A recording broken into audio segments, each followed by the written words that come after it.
Muy bien, el día de hoy vamos a hacer un video para los alumnos de cuarto grado de secundaria del Colegio Mancio Varona con respecto a lo que tiene que ver el aparato reproductor femenino. El aparato reproductor femenino básicamente está formado por glándulas anexas, como por ejemplo tenemos las glándulas mamarias, las glándulas de Bartolín y las glándulas de Skim. En los órganos internos vamos a mencionar rápidamente que está formado por la vagina, que es el canal del parto. También se considera como el órgano copulador femenino. Tenemos el útero, que está formado por su cuello uterino, tiene su endometrio, su miometrio y su perimetrio. Y tenemos las trompas de falopio donde se lleva a cabo la fecundación. Y finalmente los ovarios. Estos serían los órganos reproductores internos. En cambio, los órganos externos se llama vulva o pudendum, y lo que vamos a ver a continuación son los órganos de la vulva o pudendum, que presenta básicamente el monte de Venus, que está formada por tejido adiposo y donde se instala básicamente el vello pubiano. Los labios mayores son repliegues de piel, que básicamente son homólogos, por ejemplo, al escroto en el caso del varón. Y luego tenemos los labios menores, ahí está, los labios menores, que básicamente son repliegues de mucosa y también se le llaman ninfas. Son homólogos básicamente con el cuerpo esponjoso. ¿Ya? Bueno, la uretra esponjosa, disculpen. Y luego tenemos básicamente lo que es el clítoris. El clítoris se considera como un pene en la mujer, es el órgano de máxima excitación sexual en la mujer y es homólogo al glande del pene del varón. Tiene eh, tiene básicamente su glande y tiene también su prepucio. Nos vemos allí, tiene su prepucio. Muy bien. Luego tenemos el meato urinario, donde por ahí sale la orina, y luego tenemos el orificio vaginal, que está cubierto por una membrana que se llama himen. ¿Ya? Y el himen tiene un orificio llamado introito vaginal. Cuando el himen está intacto, eso determina básicamente virginidad en la mujer, pero ya en la primera cópula, en la primera relación sexual, que se llama defloración, el himen puede dejarse, bueno, puede dejar ahí rasgado, ¿no? Y básicamente va a dejar unas estructuras llamadas carúnculas himeniales. Es más, después del parto, se pueden también formar carúnculas, pero ahí se llaman carúnculas mirtiformes, ya después del parto. Normalmente el himen está sellado, ahí está, y deja un orificio que se llama introito vaginal. Por el introito vaginal va a salir obviamente la menstruación, ¿ya? Cuando está completamente cerrado, la menstruación no puede salir, ¿ya? Y esa menstruación puede causar algún problema en la mujer. Ese cuadro se llama hematocolpo, ¿ya? Entonces ahí la mujer tiene que ir a un hospital para que le hagan, se podría decir, un corte para poder liberar la menstruación. En cuanto a los órganos reproductores internos de la mujer, hemos dicho, la vagina, que es el canal del parto. Por aquí obviamente se halla la menstruación. Y vamos a decir que es el órgano copulador femenino. Presenta un epitelio poliestratificado plano no queratinizado. Luego tenemos el útero con su cuello uterino. Y luego tenemos aquí los ovarios, donde se producen los gametos sexuales femeninos junto con las trompas de falopio. Exactamente en la ampolla se realiza la fecundación. Tenemos aquí los órganos, miren acá, la vagina, y luego tenemos el útero. Esta dirección, por ejemplo, del útero hace una flexión hacia adelante juntamente con el canal vaginal. Esta flexión se llama anteflexión. ¿De acuerdo? Esta posición del útero se llama anteflexión. Muy bien. Hay que decir, obviamente, que el útero se encuentra detrás de la vejiga y delante del recto. A nivel de los órganos reproductores internos, hemos dicho, miren, la vagina, que es el canal del parto, órgano copulador femenino, y por ahí sale básicamente la menstruación. Tenemos estos pliegues, bueno, vemos ahí, tenemos el fondo de saco, que también se llama fornix. Aquí básicamente se ubican los espermatozoides luego de la cópula.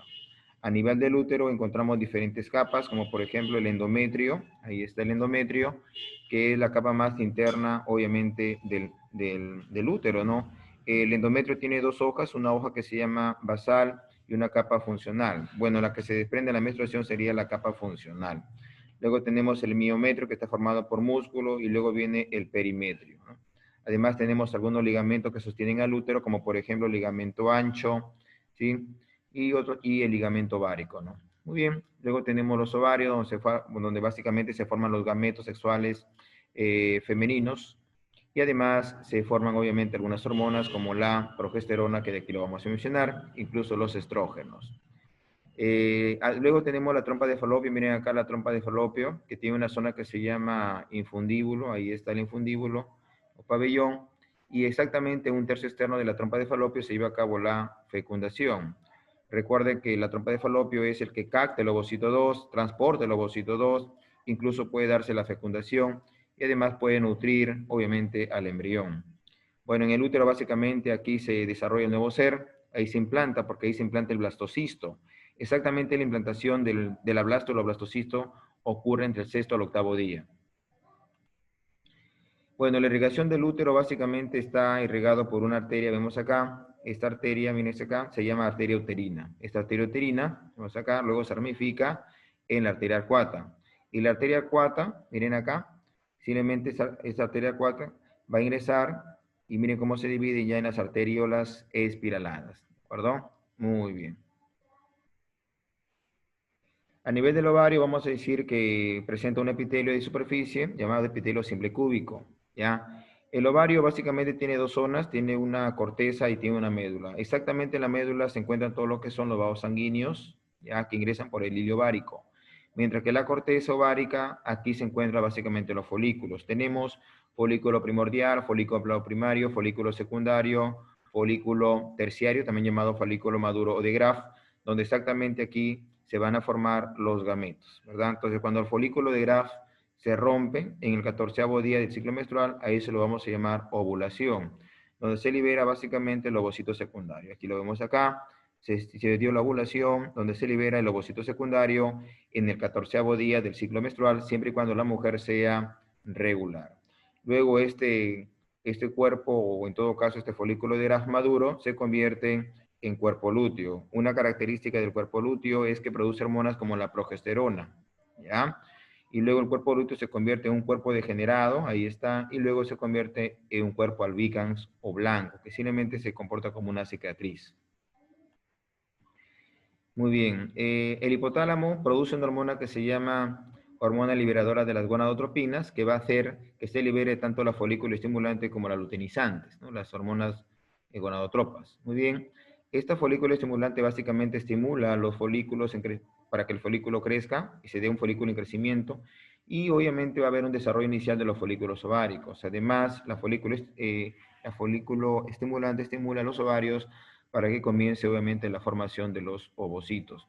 Mientras que la LH a nivel de la mujer estimula básicamente que se dé la ovulación, que sería la liberación del ovocito 2 en el 14º día del ciclo menstrual.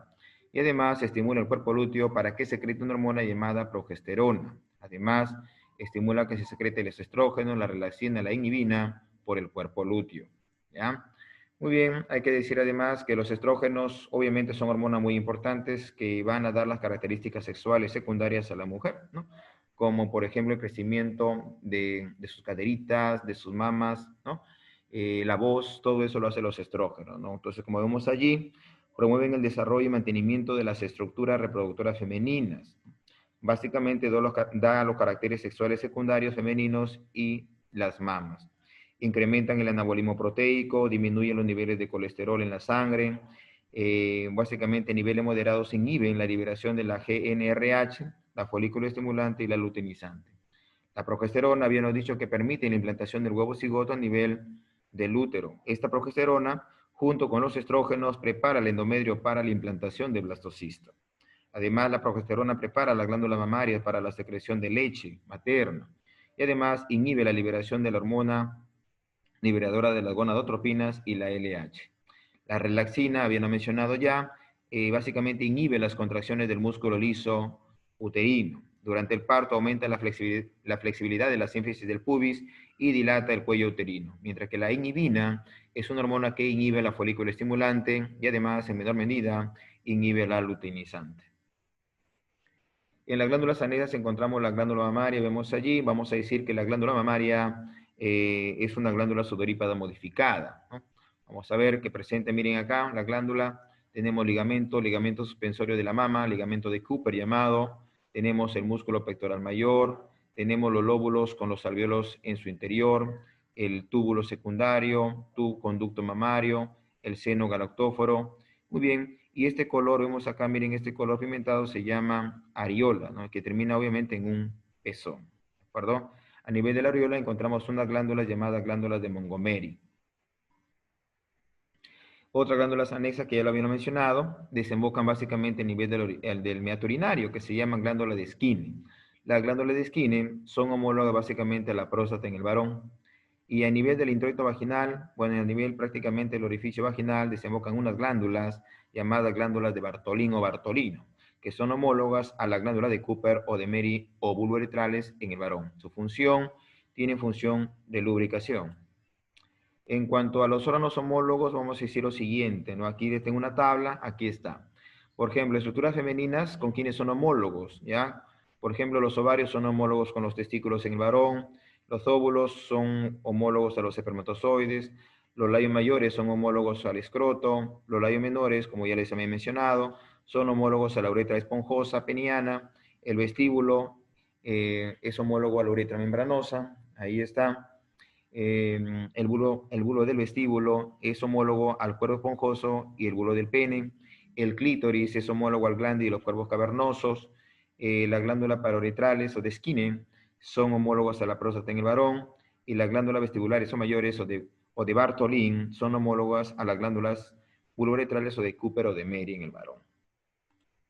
Muy bien, con respecto al ciclo menstrual, vamos a ver, miren acá, luego la fabricación ya de los diferentes componentes, miren acá, tenemos el ciclo menstrual, el ciclo uterino menstrual, ya fase menstrual, fase preovulatoria, ovulación y fase posovulatoria, o también lo podemos llamar en las siguientes capas, ¿no? Menstruación, fase proliferativa, fase secretora y la menstruación. Bueno, en este caso la menstruación dura aproximadamente entre 4 o 5 días, donde la mujer básicamente va a liberar un tipo de endometrio, que hemos dicho que se llama la capa funcional. La capa basal del endometrio se queda para regenerar a la capa funcional y se libera, no liberando obviamente sangre. Luego, a través de unas hormonas que se llaman estrógenos, comienza esta fase llamada fase proliferativa. ¿Ya? Esta fase llamada fase proliferativa, que comienza desde el sexto día hasta el día 14, o sea, dura aproximadamente 9 días aproximadamente. En el día 14 ocurre básicamente la ovulación, que es la liberación del ovocito 2 para que pueda ser fecundado. Luego del día 14 hasta el día 28 comienza la fase secretora, gracias a la acción de hormonas como la progesterona principalmente, ¿ya? Por eso que este endometrio lo vuelve un endometrio secretor, ¿no? Obviamente con glucógeno, por si acaso se dé la implantación, por si acaso sea fecundado el ovocito 2 y luego se dé la implantación, ¿no? Del blastocistos, exactamente acá. Entonces, conclusión, en la menstruación se va a liberar esta capa llamada capa funcional, y se va a quedar la capa basal para regenerar la capa funcional del endometrio. ¿Ya? Bien. Ciclo menstrual es lo mismo. Muy bien, vemos ahí en lo que es el ciclo menstrual, ¿verdad? Todo el ciclo menstrual, miren, dura de 0 a 28 días aproximadamente, siempre y cuando la mujer sea regular. Entonces, en este caso, la concentración de hormonas dice lo siguiente. Miren acá cómo la folículo estimulante se mantiene en todo el ciclo menstrual, ¿no? Luego tenemos la LH, se incrementa, miren, ve, la LH, la luteinizante se incrementa exactamente en el día 12 al 14, porque aquí ocurre básicamente la ovulación, ¿de acuerdo? Y los estrógenos se incrementan, lo que es de verde, miren, ve, en toda esta etapa, ¿sí? Día 8, 10, 12, 14 se incrementa y luego desciende y va descendiendo, ¿no? La progesterona, miren, ve, se incrementa en este lapso de tiempo porque va a aumentar o va a dar lugar al endometrio secretor por si acaso se dé la implantación del blastocisto.